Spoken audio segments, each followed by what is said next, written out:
Hello friends, मैं हूं सुदर्शन प्रकाश और आप देख रहे हैं यूट्यूब चैनल गुरु चकाचक। दोस्तों, आईएएस और आईपीएस बनना ज़्यादातर स्टूडेंट्स का सपना होता है, पर क्या आपने कभी सोचा है कि अपने इस सपने को पूरा करने के लिए उन्हें कितनी कड़ी मेहनत करनी पड़ती है, कितने मुश्किल पड़ाव को पार करना होता है। दोस्तों, क्या आपने कभी इस बात पर ध्यान दिया है कि जिन अधिकारियों के कंधों पर देश के अलग अलग राज्यों की समस्याओं को सुलझाने का भार होता है, वो कैसे अपनी समस्याओं को चुटकियों में हल कर देते हैं? आखिर कहाँ से आता है उनके अंदर ये हुनर? तो चलिए आज हम इसी टॉपिक पर बात करने वाले हैं कि एक आईएएस और आईपीएस अधिकारी को किस तरह से ट्रेनिंग दी जाती है और किस तरह से कड़ी मेहनत के बाद आईएएस और आईपीएस बना जाता है।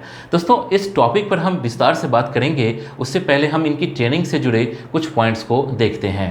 आईएएस और आईपीएस की ट्रेनिंग कितने साल की होती है, ट्रेनिंग कहाँ पर मिलती है, फिजिकल ट्रेनिंग कैसी होती है, आईएएस और आईपीएस की ट्रेनिंग में क्या अंतर है, आईएएस और आईपीएस की पोस्टिंग कैसे होती है, आईएएस और आईपीएस करने में कितना खर्च आता है।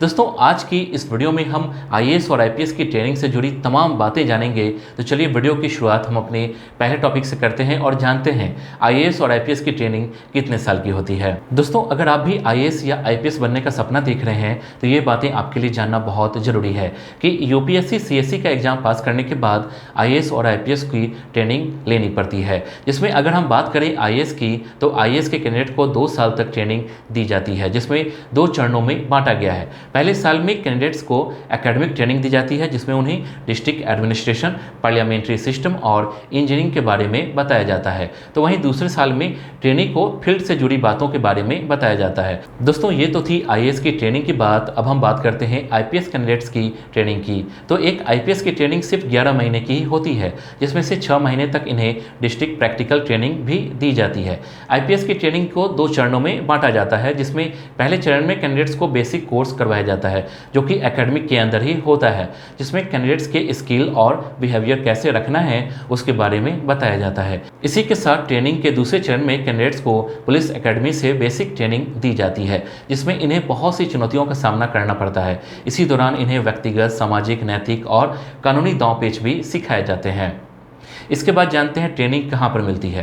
दोस्तों, अब सवाल ये उठता है कि आईएएस और आईपीएस की ट्रेनिंग कहाँ पर दी जाती है। तो चलिए हम आपको इस सवाल का जवाब आसान शब्दों में दे देते हैं। दोस्तों, यूपीएससी सीएससी का एग्जाम पास करने वाले स्टूडेंट्स को ट्रेनिंग के लिए मसूरी में LBSNAA यानी लाल बहादुर शास्त्री नेशनल अकेडमी में जाना होता है, जिसमें आईएएस और आईपीएस दोनों ही पदों के लिए फाउंडेशन कोर्स करवाया जाता है। इसके बाद दोनों ही पदों के लिए अलग अलग कैडर के हिसाब से अलग अलग ट्रेनिंग दी जाती है। दोस्तों, बेसिक ट्रेनिंग के बाद आईएएस के कैंडिडेट्स को विंटर स्टडी टूर पर भेजा जाता है, जिसमें सभी ट्रेनी को भारत के सभी राज्यों से जुड़ी तमाम बातें बताई जाती है, जिसमें सभी कैंडिडेट्स को भारत के बारे में जानने का मौका मिलता है और एक नई भाषा को सीखने का मौका भी मिलता है। तो वहीं अगर हम बात करें आईपीएस के कैंडिडेट्स की ट्रेनिंग की, तो LBSNNA से बेसिक कोर्स के बाद सभी कैंडिडेट्स को हैदराबाद में सरदार वल्लभ भाई पटेल राष्ट्रीय पुलिस अकादमी में जाना होता है। यहाँ इन्हें प्रैक्टिस करवाई जाती है। इसके बाद जानते हैं फिजिकल ट्रेनिंग कैसे होती है। दोस्तों, अब हम बात करते हैं आईएएस अधिकारियों के फिजिकल ट्रेनिंग की। तो इसमें उन्हें कुछ एक्टिविटीज करवाई जाती है, जिसमें हिमालय ट्रैकिंग शामिल होता है, जिसमें कैंडिडेट्स को मानसिक और शारीरिक संतुलन बनाने की बात पता चलती है। इसके अलावा आईपीएस अधिकारी की फिजिकल ट्रेनिंग एक आईएएस से ज़्यादा कठिन होती है। इसमें इन्हें कटीले तारों के बीच से जाना, हाई जंप, दौड़ लगाना जैसी ट्रेनिंग दी जाती है। इसके बाद जानते हैं आईएएस और आईपीएस की ट्रेनिंग में क्या अंतर है।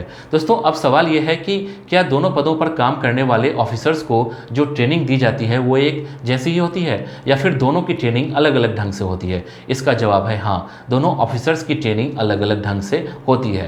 दोस्तों, दोनों ही ऑफिसर्स की बेसिक ट्रेनिंग तो एक साथ ही LBSNAA से शुरू होती है, लेकिन 3 महीने की बेसिक ट्रेनिंग के बाद सिर्फ आईएएस के अधिकारी ही LBSNNA से अपनी बाकी की ट्रेनिंग को कंटिन्यू रखते हैं। यहाँ इन्हें सामाजिक, नैतिक, स्वास्थ्य, महिला सशक्तिकरण, बाल विकास कार्य, संवैधानिक और जिस राज्य में नियुक्त किया जाएगा वहाँ की क्षेत्रीय भाषा की ट्रेनिंग दी जाती है। जबकि आईपीएस के अधिकारियों को अपने बाकी की ट्रेनिंग के लिए हैदराबाद में बना सरदार वल्लभ भाई पटेल पुलिस अकेडमी में जाना होता है। यहाँ इन्हें हथियार चलाने से लेकर सभी कानूनी व्यवस्था की ट्रेनिंग भी दी जाती है। इसके बाद जानते हैं आईएएस और आईपीएस की पोस्टिंग कैसे होती है।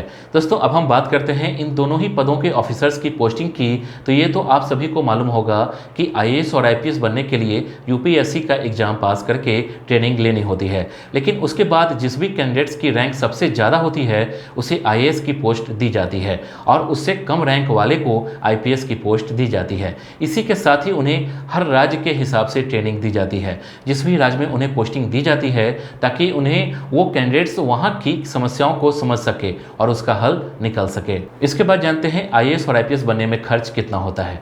दोस्तों किसी भी कोर्स को करने से पहले सबसे बड़ा सवाल यही मन में आता है कि उसमें कितना खर्च आएगा। आईएएस और आईपीएस बनने की चाह रखने वाले हर एक कैंडिडेट्स के मन में यही सवाल होता है। अक्सर कमेंट में ये सवाल जरूर पूछा जाता है। दोस्तों आपको बता दें कि इन दोनों ही पदों की तैयारी करने में ज़्यादा पैसे खर्च नहीं होते। अगर खर्च होती है तो आपकी मेहनत और लगन। दोस्तों दोनों ही पदों की परीक्षा पास करने के लिए बस फॉर्म भरना होता है। आप चाहें तो सेल्फ स्टडी से भी इनकी परीक्षा को पास कर सकते हैं, लेकिन अगर आप किसी कोचिंग सेंटर से तैयारी कर रहे हैं तो आपको थोड़ा खर्च उठाना पड़ सकता है। दोस्तों आजकल तो इंटरनेट का ज़माना है, सभी चीज़ें आपको इंटरनेट पर ही मिल जाती है। वहीं अगर आप आर्थिक रूप से कमज़ोर भी हैं तो आप आईएएस या आईपीएस बन सकते हैं और सेल्फ स्टडी और अपनी मेहनत के बल पर काफ़ी सारे कैंडिडेट्स ने इस मुकाम को हासिल किया है। ऐसे कई आईएएस और आईपीएस अधिकारी रहे हैं जिन्होंने अपनी मेहनत के बल पर इस पोस्ट को पाने में सफल रहे हैं। तो दोस्तों इस वीडियो के लिए बस इतना ही। उम्मीद करता हूं कि आपको ये वीडियो पसंद आई होगी। आपको नेक्स्ट वीडियो किस टॉपिक पर चाहिए आप हमें कमेंट कर बता सकते हैं। वीडियो को लाइक और चैनल को सब्सक्राइब जरूर कीजिए। Thank you.